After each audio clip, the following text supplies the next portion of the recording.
If a nuclear-armed Iran is indeed unacceptable, and I believe it is, and I heard from Arab moderate countries in the region, they think it is. If it is indeed unacceptable, then we must urgently build consensus around the actions necessary to avoid one.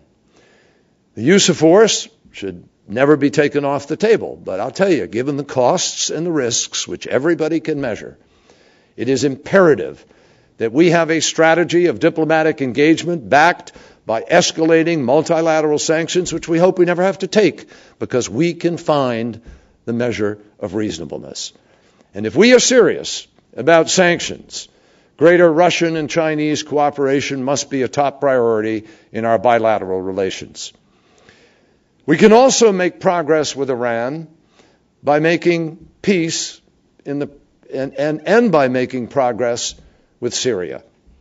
And I commend the administration for initiating a dialogue with Damascus. And I thank the ambassador who is here for the visit that we had and the time we spent with President Assad and the clear perceptions that I drew from that there are several avenues of immediate focus where we can make that progress. We should have no illusions that Syria is going to suddenly end its ties to Iran.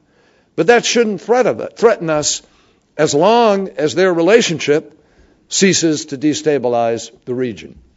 It benefits us, it benefits the region, it benefits Syria if President Assad looks to the West for new relationships. Moving in this direction is not wishful thinking. Remember, when the war broke out in Gaza, the Syrians were talking indirectly to the Israelis through Turkey, and this was done over the objections of Iran. Syrian President Bashar al-Assad told me recently in Damascus that he is prepared to resume peace negotiations with Israel and embrace the Arab Peace Initiative once again. Syria would like direct American participation in these peace talks, and we should play that role if our presence can indeed help move the process forward. Syria, I have no doubt, will still play both sides of the fence, as other nations do and will in their interests in any region. But we need to make it clear that negotiations will never come at the expense of Lebanon or of international justice. But I believe, and I think President Assad understands, that as a secular Arab country with a Sunni minority population, Syria's long-term interests lie not with Iran, but with its Sunni neighbors and with the West. We also have financial incentives to offer Syria that have a much greater value to them than cost to us.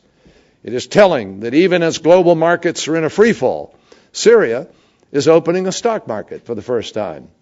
Loosening certain sanctions in return for verifiable changes in behavior could actually benefit both sides, U.S. businesses, and the sanctions can always be tightened again if there is a backtracking.